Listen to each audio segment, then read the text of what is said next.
Hey everybody, welcome to my house. I'm Mark Gilroy and we are going to smoke a brisket on the big green egg. The brisket is the holy grail for smokers. Why? Number one, it tastes great. Second, it's really not that expensive. And third, it's a challenge because it's a working muscle. It's the cow's chest. It's what holds the cow up. That means it's tough and it's hard to get it tender. Has to be done low and slow, and nothing does that better than the big green egg. If you go to a barbecue joint and they chop up that brisket for you, it probably means they didn't get it real tender. It's still gonna taste good, but it's not gonna be all that it could be. And that's why we're gonna walk through this video and talk about how to select it, how to season it, how to trim it, and all those other things up through slicing it and serving it that make for a fantastic meal for you and your friends. Hope you enjoy it. Come along with me. Our first stop's going to be to pick out the right brisket, and we're going to head on over to Costco.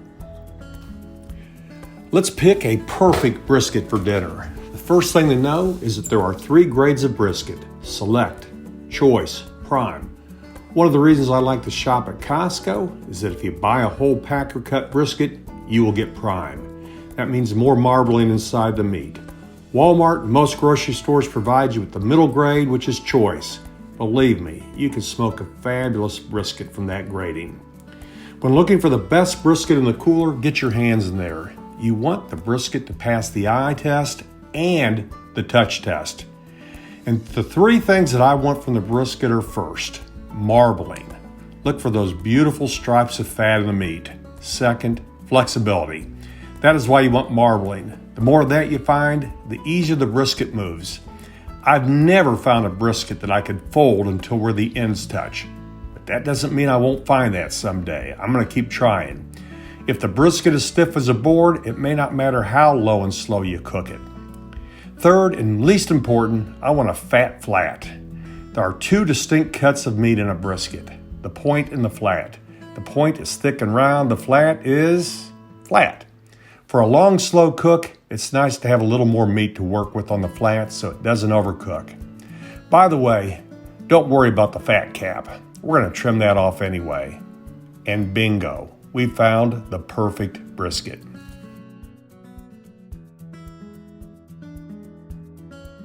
All right, now we're getting to the fun part. I've got a 20-pound brisket. We're going to open this up. It's a great brisket because it moves, it's tender. Look at that, marbling is fantastic. And the flat actually has some depth to it, so it's going to cook up well, and we're not going to really lose a bunch of meat this way. So let's get this open. We're going to start trimming it, and I'm going to take it down from about 19 and a half pounds, 20 pounds, and probably pull about 4 pounds of fat off it. I did not used to do much trimming, but what I have found is if you trim it, it allows the rub to get in a lot deeper, and there's some of this fat on a brisket that just isn't good for anything. It's not going to reduce, it's not going to melt down in the process of a 10-hour smoke, so you might as well get rid of it. It's just in the way. So let's start trimming it. I am using a curved, flexible Swiss boning knife. This thing is super sharp. I sharpen it about every 2-3 times that I use it, and it is perfect for what we want to happen. What I'm going to do is work for about 30 minutes on the brisket. You might spend a little bit more time, a little bit less time, but what we want to do is get it trimmed down to where there's just about 1/8 of an inch of the fat cap that's covering the meat. That way the rub gets into it, and there's a few parts that are bad that we want to get rid of. Now, if a knife makes you a little bit squeamish, you might want to go ahead and close your eyes, but here we go. Let's start getting rid of some of this fat.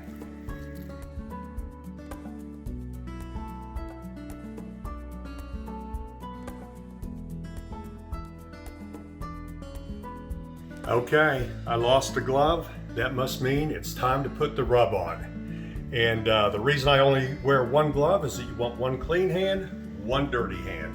That way you don't have to worry about contaminating the different carriers that you have for the seasoning you use.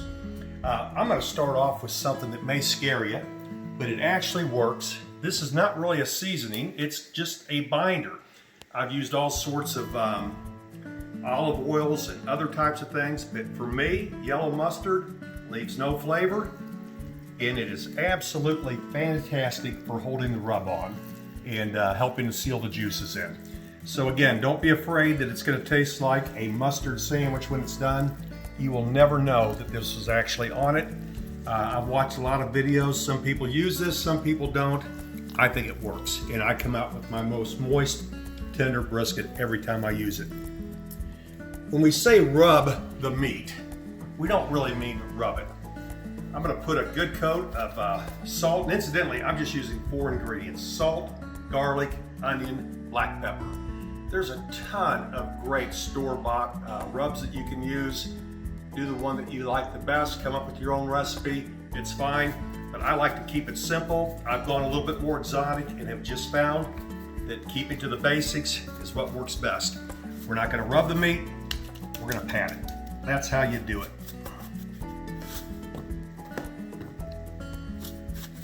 And incidentally, again, just look at all that marbling. This is going to be fantastic. We have a really good chance of having an incredibly tender brisket to serve tomorrow night. Again, brisket's a big piece of meat. I don't think you have to worry about over seasoning it. I don't want to do too much, but I do like pepper. That's kind of the West Texas method, and so I like plenty on it. Not going to go as heavy with the garlic.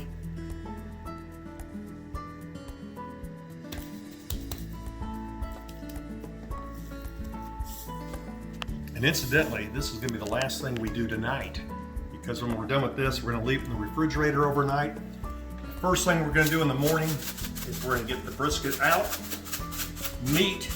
Beef is one of those meats that you want to start cooking at room temperature. So before we start working on getting the grill up to where it needs to be temperature-wise, we're going to let this thing be out for a while. It's going to take 30-40 minutes to get the grill to where we want it to be anyway.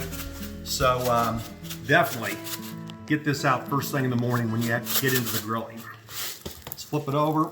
I'm kind of a left-handed person these days. Had a little bit of an accident, and so right hand isn't of much use, but it is strong enough to shake things.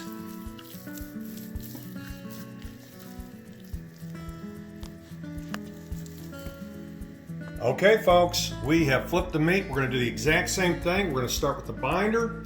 We're going to go with the sea salt, black pepper, granulated garlic, chopped onion. You can go as exotic as you want. You can do something store-bought, but for me, this simple recipe is absolutely a recipe for success. Good morning. It's 6 a.m. on a fall day, and I don't mind being up this early because number one, it's football season. Gonna get to watch a game today. Number two, we're gonna have a fantastic brisket dinner tonight. Can't wait for this to be done. I've had it out of the refrigerator for about an hour, and by the time I get the green egg fired up and at 250 degrees, it will have been out for another 45 minutes or so. And so it's a great thing to start beef at room temperature. Don't have to do it with chicken, you don't do it with pork, but it's a great thing to do with beef. Cooks it a little bit better, a little bit more even. We're gonna have a great day, and there's nothing better to smoke with than the green egg. We have a beautiful fire going. I added lump charcoal to the top of the bottom ring of the big green egg.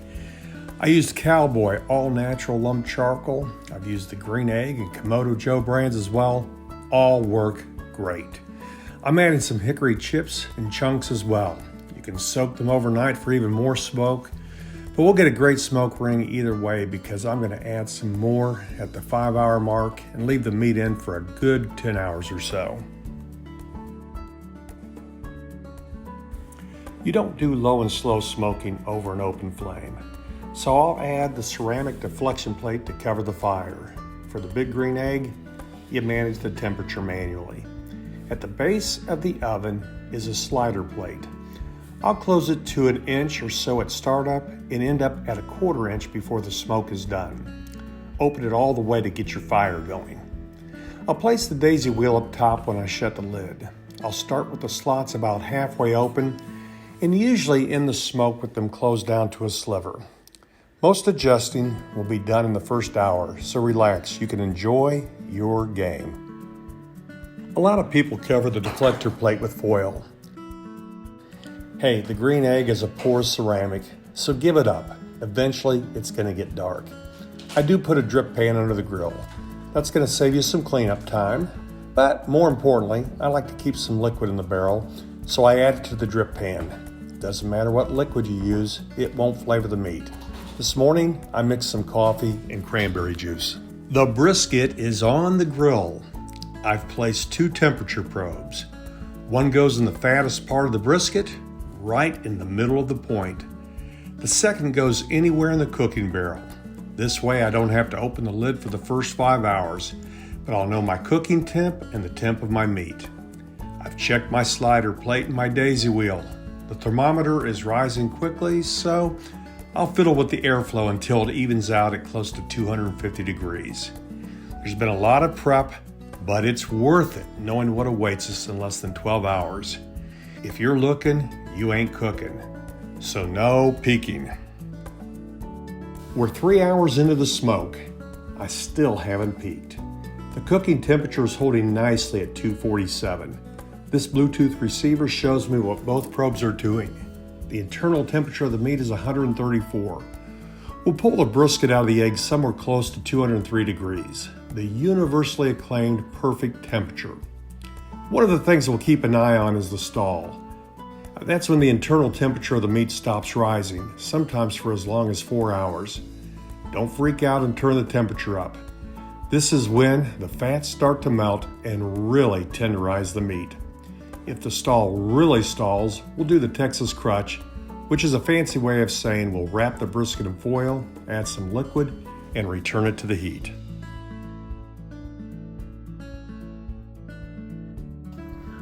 Hey, welcome back. It's time to pull the brisket off. Now, you may be wondering, how long does it take officially to smoke a brisket? And the answer is until it's done. I go with temperature. That's why we've had the 2 probes in there. Some people don't even go with temperature. They go with the feel and the flexibility of the meat. But you better have been doing that for about 15 years if you're going to go with that method. So this thing's sitting at 203. I told you earlier that I wasn't going to do the Texas crutch, but I ended up doing it because it slowed down and stalled at about 185. At that point, it usually just kind of powers on through to 203, but it didn't today, so I went ahead and wrapped it with foil. So what I'm going to do is take the probe out.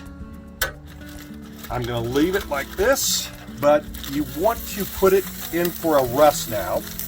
And you put it in a rest in any kind of box or cooler. I'm going to use a Yeti.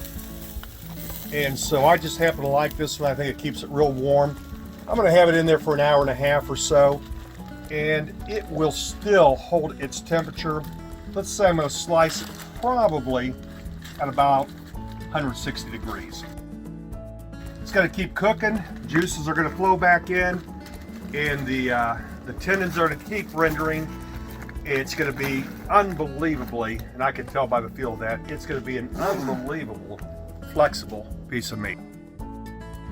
We are at the moment of truth. Do we have a tender, juicy brisket? It sure looks like it. There are 2 parts of it. One is the point, one is the flat. So we're actually going to cut it in 2 different directions, but we'll start down here. And we'll see how tender this came out. The point's the best, but you try to share both of them. What I like to do, and what most people say, is you cut it about the width of a pencil. And that is cutting so easy that this is going to be unbelievably tender and tasty. Now here's one thing to keep in mind, that when you cut meat, it immediately begins to dry out. So I'm going to cut it up here so that I can go the different direction on the point. And that way, when we make some sandwiches later on, we'll cut it to order and not let it dry out. So I think I've got enough down here. Go up here, move this over to the side, and we're going to start going a different direction. I'm going to turn it, and this thing is falling apart. It is absolutely going to pass the tug test, which means you can pretty much pull it apart with absolutely no effort. Look at that. I did a ton of trimming, but I left a little bit of fat in there. and it is going to be unbelievably tasty.